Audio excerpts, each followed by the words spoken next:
Atiku Abubakar, PDP. Atiku Abubakar, I really don't like the idea of putting somebody down because for his party to have chosen him, they must have all put head together and see that who is the best. So if Atiku Abubakar is the best from PDP, then we have problem. His former boss published a book. A book is not a joke. I'm a writer too. Yes. A book is not a joke. A book is your thinking. Whether you are the one who writes it or you have a scripter that writes for you, a book is not a joke. It is the way you thinking, the way you believe, the way you see yourself from within. That's what we put down on pages of papers when we're writing. So you cannot write something and say, that's not what I meant. Especially when it is published by a high-level personality like Obasanjo. So it's either Obasanjo wrote that book talking about Atiku just to use Atiku to sell his book. Okay. That can be one. Okay.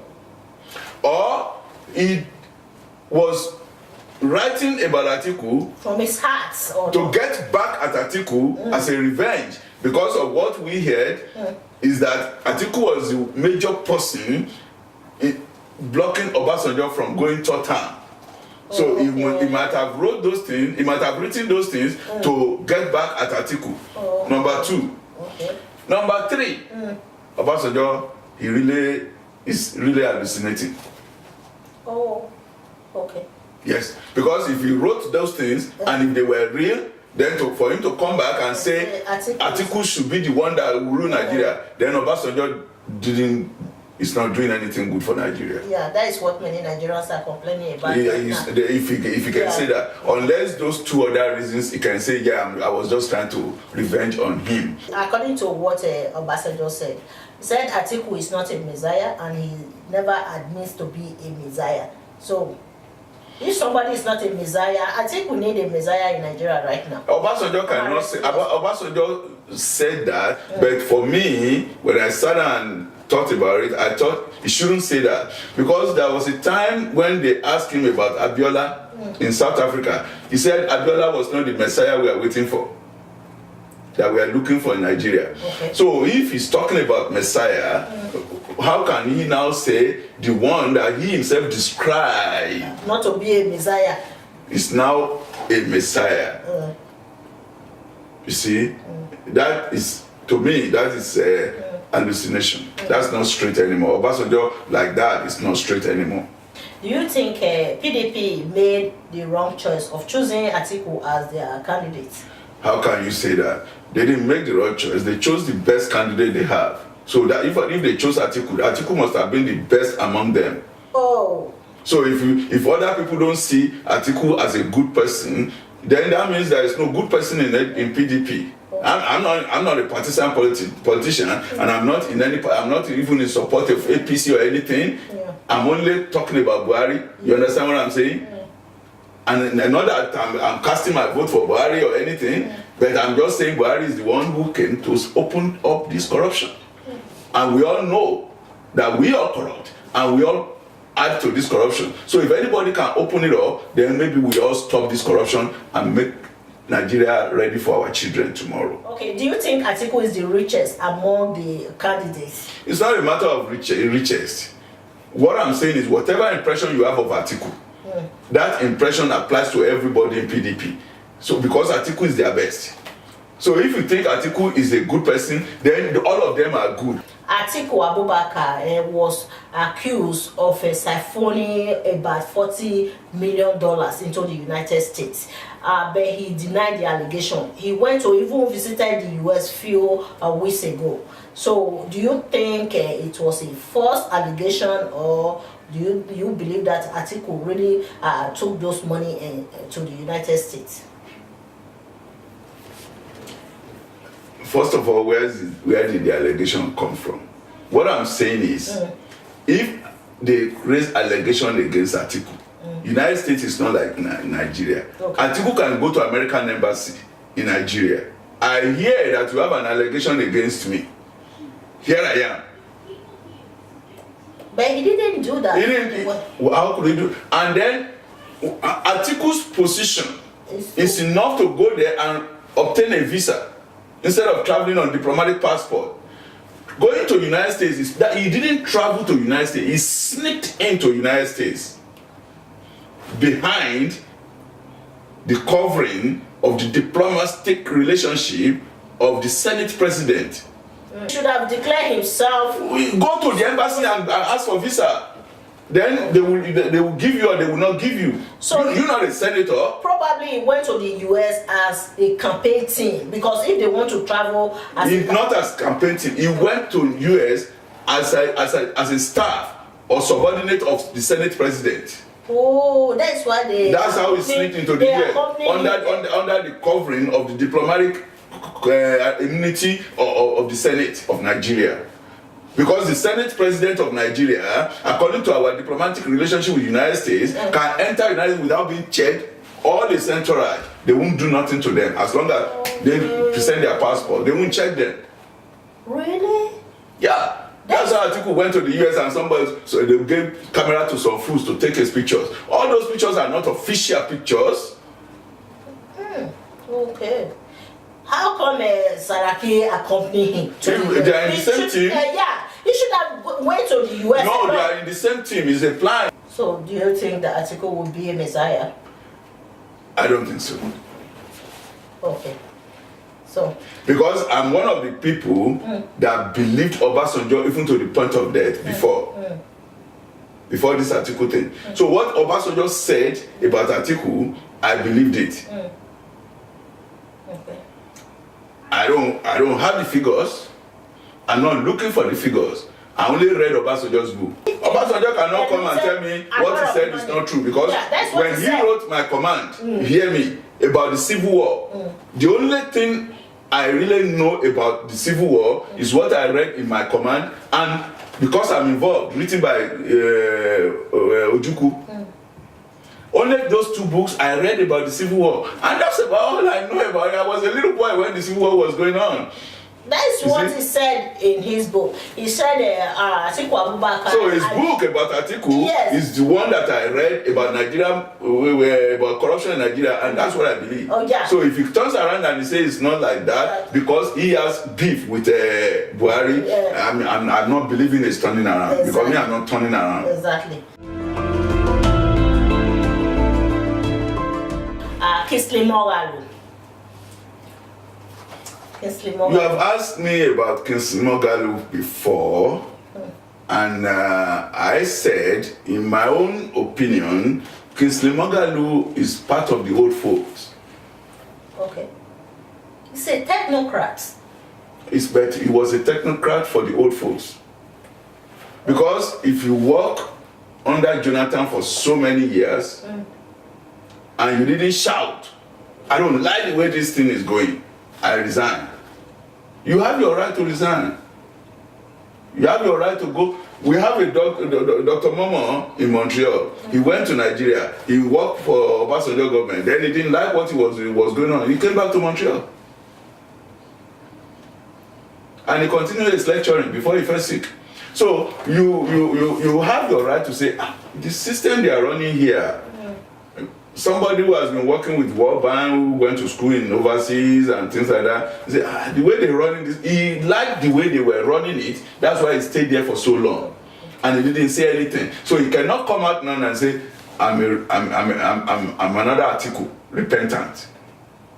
Okay. So if he comes now, he can only say he's another repentant. But what we are looking for is not a repentant here. This is not the Church of God. This is Nigeria. Better Professor Wole Soyinka endorsed him. That's Professor Wole Soyinka's choice, and I respect his choice. You understand what I just said? What do you think motivated him to endorse Kingsley Moghalu? I can't read Professor Wole Soyinka's heart. Okay. Yes, I can't. Because Professor Wole Soyinka must have some reasons. I'm not saying Moghalu doesn't have qualities. I'm saying for me, it's part of the old folks. candidate on the list is Omoyele Sowore. So, what do you think? Omoyele Sowore is a candidate for the future, but not now. For the youth? For the future. For the future, okay. Yes. He's youthful in heart. He has ideas that can help Nigeria from the angle of corrupt situation to great Nigeria. Omoyele Sowore is qualified as a person. He has the capacity to do whatever he wants to do. He's very bold. He has intelligence, he has the educational background, he has everything. He has the boldness and the courage, and he knows how I see him handling himself right. But his ideas for Nigeria today, I don't think it's right. Okay, it's not time for it's not time. This is not his time. So we still need to work more harder. Not in working more harder. For Nigerians to be more enlightened. For Nigerians to accept that corruption is killing us and we need a real Messiah. The Messiah we need is somebody that will take us out of this corruption. But do you think Omoyele will not win this next election? I don't think Omoyele will be able to win this next election. Nigerians that are going to vote, they're not ripe for Omoyele's ideas. But like I was saying, if Buhari can win this election, Buhari will be able to prepare the future for serious youths that will help Nigeria to now grow into greatness. Buhari may not be able to take Nigeria into greatness. Anybody expecting Nigeria to take Buhari to take Nigeria into greatness is just lying. There cannot be greatness where there is corruption. You see, but if Buhari can lay foundation and remove the corrupt pillars from the foundation, then the youth that will be coming in the future, which we can say Omoyele and his others, then they will have a good foundation to build on. But on the foundation of corruption, Omoyele has no place in Nigeria. Because Omoyele is going to keep on banging his head against the concrete wall of corruption. And Nigerian people, we are corrupt. Nigerian people are not particularly looking for anybody who will come and save them from the corruption right now. They are looking for somebody who will just give them what they want to eat. That's why somebody like Atiku still has mouth to talk. Like I said, if Buhari can win the election, he will prepare the future. The next election, 2023, it will take us to a different level. A level where anybody with his right mind, anybody who is thinking we don't need corruption, can have a chance. Buhari may not fight the corruption with perfection, but he will try his best. He will do his best and prepare and lay the foundation and remove some of the pillars of the corruption. So any next generation like Sowore that will now come in, people will now recognize him. Like these past 4 years, people are shouting they're hungry in Nigeria. What they don't know is that anybody who wants to fight corruption, we have to fight. It's going to be more than civil war. The civil war we fought to fight corruption. Corruption in Nigeria is worse than the civil war we fought in 1967 to 1970. So we're going to be hungry.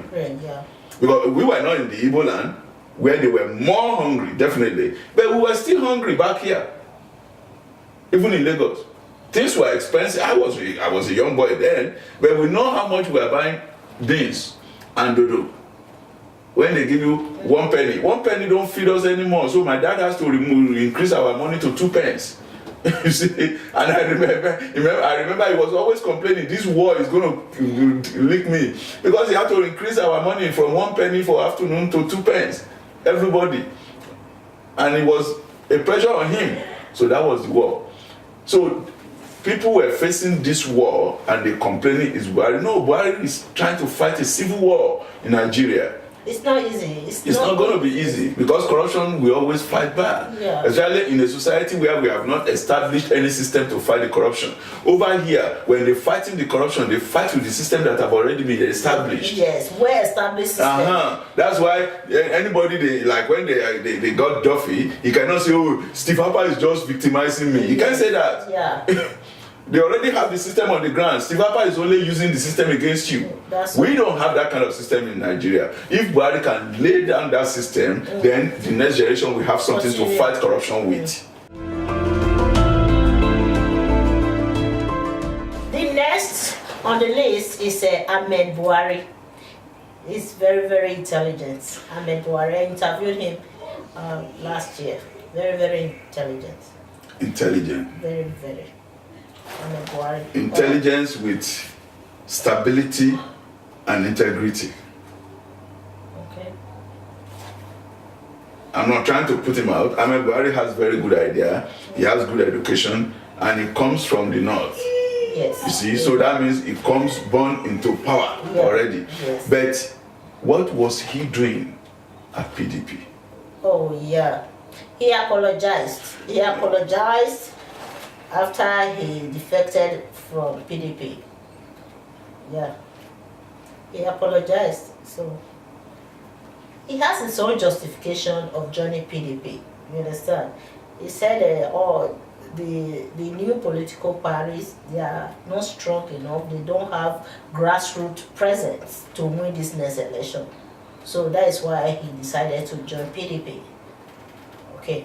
And he apologized. You cannot come out this year as a youth president and expect to win, to go to Aso Rock. Yes, yeah.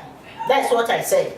I keep saying that why does he expect to go to Aso Rock? He just come out. The guy is a young guy. He just come out. Boom. He wants himself in Aso Rock. No, the people that are going to Atiku contested against Abiola. Don't forget that in 1993. Atiku has been contesting for a long time. I think 4 or 5 times. I read it somewhere. He has been contesting long time. It's not new in the field. Buhari contested many times. Yes. So you cannot just come out and think, oh, I'm looking for the place where I'm going to just win. You cannot just win. Establish what you are.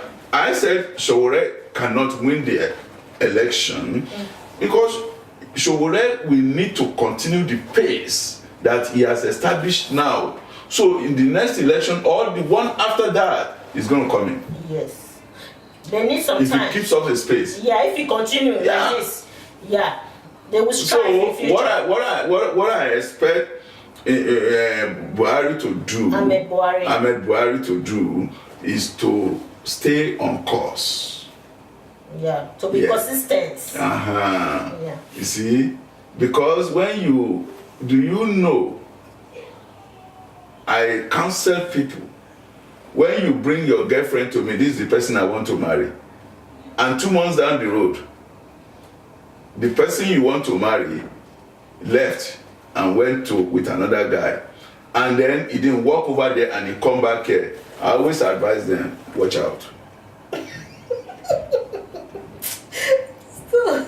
Because these are the kind of people we call comrades. Oh, okay. Yeah, comrades. They are not confidants. They are not stable. They're not stable. They're comrades. They only come because the grass is green. So once the grass begin to, the weather change, they go to another. Yeah, we have them. It's like over here. There are some people, they don't stay here to face the winter. So when it's warm, they are in Canada. When it's beginning to be cold, they are in Florida. And come April or May, they come back to Canada.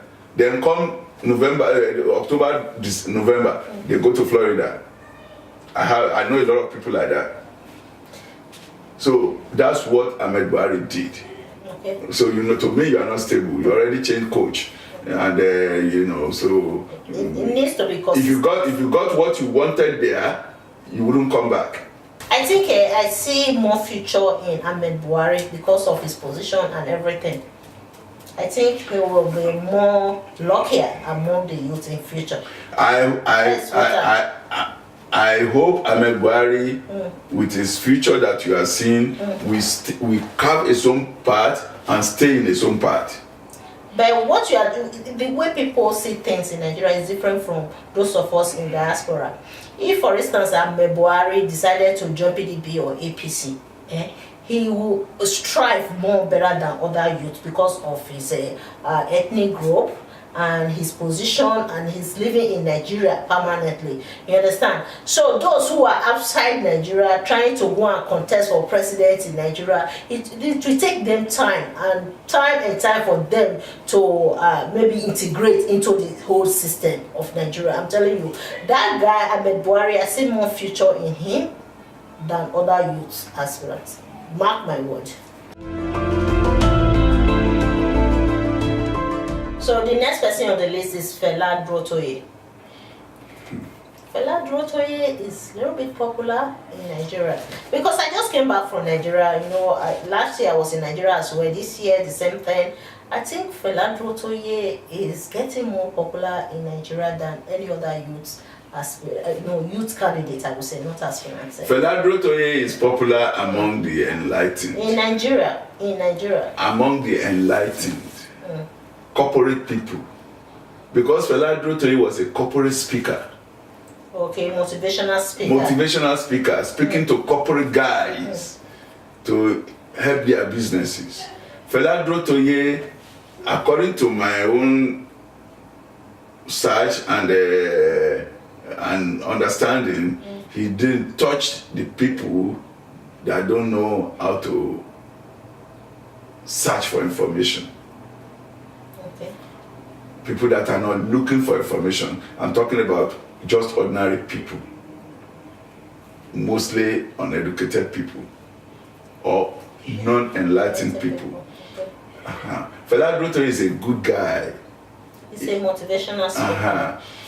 Another thing I don't know about Fela Durotoye is ability to be a politician. If he's a politician or not. Or not. You see. So he might be a good corporate leader, a good team leader, a good pastor, but he's not a pastor.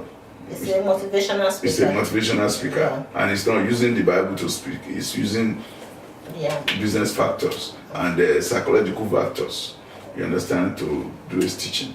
So he's good in his field, but is he a politician in a Nigerian setting? Because his influence with people that are not enlightened is not that strong. But among the enlightened people, he's strong. But the enlightened people where he's strong, corporate people, they, who are they? Because mostly Nigerian corporates today, everybody's just looking for what's going to be their own portion. You see? So if we appeal to them, that's the main problem with our corruption. Everybody in position, whether in office or government or private, everybody's just looking for what can be mine because of the greed of we black people. Okay. You see, what can be mine, not what can be ours. No. So the people he appeals to, I mean, he has been appealing to, among whom is popular, who are they? Okay. When it comes to Nigerian society politics and politics. The next candidate on the list is Dr. Felix Nicholas, the one that came from the US. He lives in New York. So I met him in Abuja last month when I was in Abuja as well. He's campaigning. He has this great campaign team. What do you think about his position?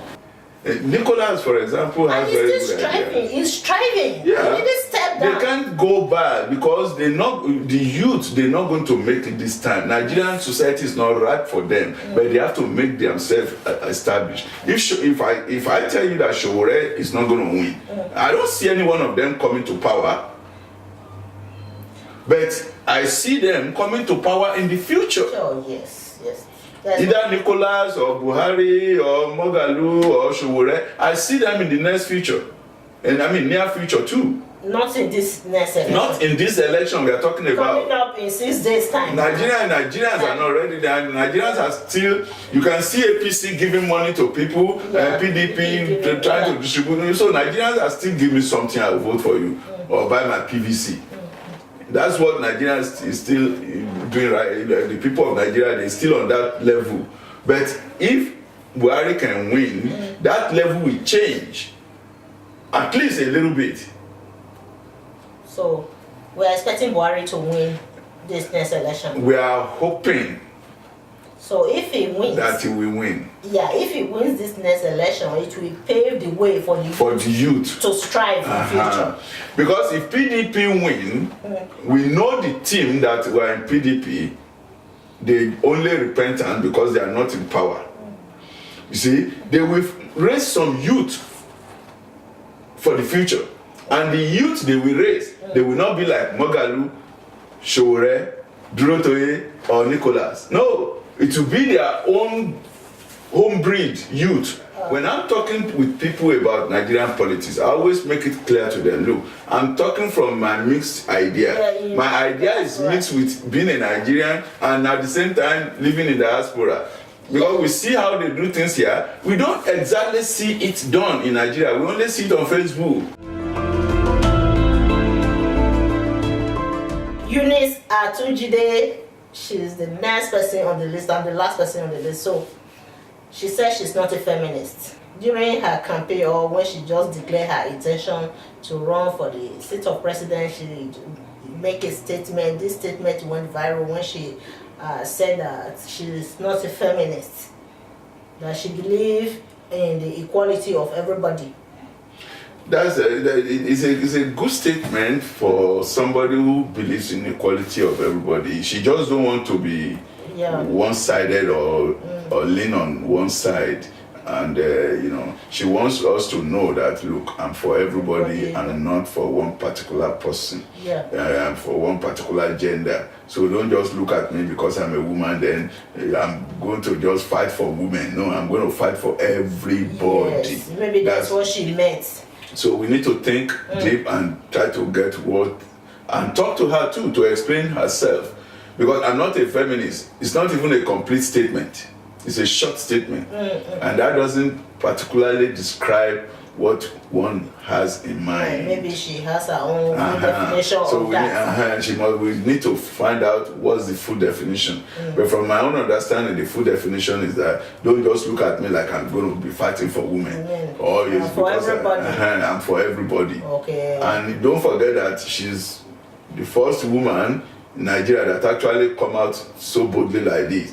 Yeah, and with her age, she's very young. Yeah. She's young, she's a woman, and then she's a mother of five kids. You see, so that's she's very intelligent. Very intelligent. Very educated too. So that's what she meant. She didn't mean that because I'm not a feminist. No, what is the meaning of feminism in the first place anyway? That's what we need to understand. And to what situations do we apply I'm a feminist or I'm not a feminist.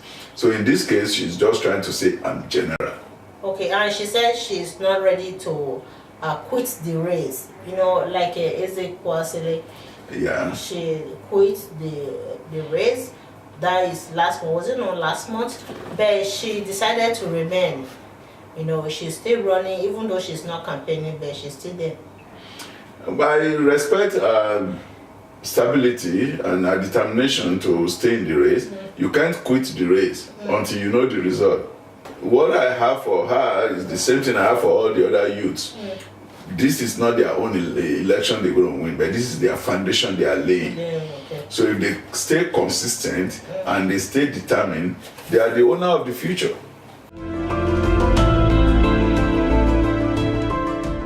The youths are expected to come together. If they have to run individually, what would be the prospect of their candidacy? Individually, they cannot make it. Okay. If they come together, they can have a chance. Okay, but they are not ready to come together. We can't see them coming together. We are repeating it. Let them remove whatever is causing controversy. I mean, they are not kids. When we were in school, the professor would divide the class into teams. You understand what I'm saying? In a team of about 5 people or 6 people, that you all have to keep calling each other and work together. You cannot come back to the professor with a different idea from your team. Can you? And are you following what I'm saying? Yes, I understand that. So all of you, whether you agree or disagree, when you come to present your report, you have to, all of the 6 of you have to present one report to the professor, and you must agree on that report. And there are a couple of times I don't agree with what we present. But as far as they don't have such supervisor, they have the right to run independently. They have the right, but they don't have the chance. That's what we are talking about. And they don't Let them come together. They have the right to come together too. They just need the sense to come together. And they are not financially capable of competing with these two big political because parties in this game there is a difference between the right and the sense. They have the right, but they need the sense to come together. That is the thing. That is the thing. Because in order to run a successful election in Nigeria, you need money. Yes. A lot of money. So. But Buhari might pave way for them because, like right now, cash flow is already reduced. You see, in any bank, you withdraw certain amount of money, you have to report to the FCC. So like that, most politicians who always used to use money, they cannot use money this time. So if Buhari can win another 4 years, that might be stronger in the next election, and then the youth will have a chance, whether they have money or not. Okay. And the voters in Nigeria, they want money during election period like this. We can't deny the fact that Nigerian voters, they want money. Mostly election periods like this is the only time they can get petty benefits from the government. That is the 10,000, like the one the APC is sharing for market women, that is market women in Nigeria right now.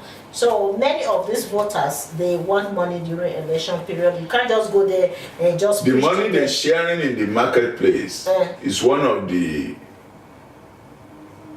backwardness that we experience, that we still have in our society. You see, over here, you cannot just go share money during election. What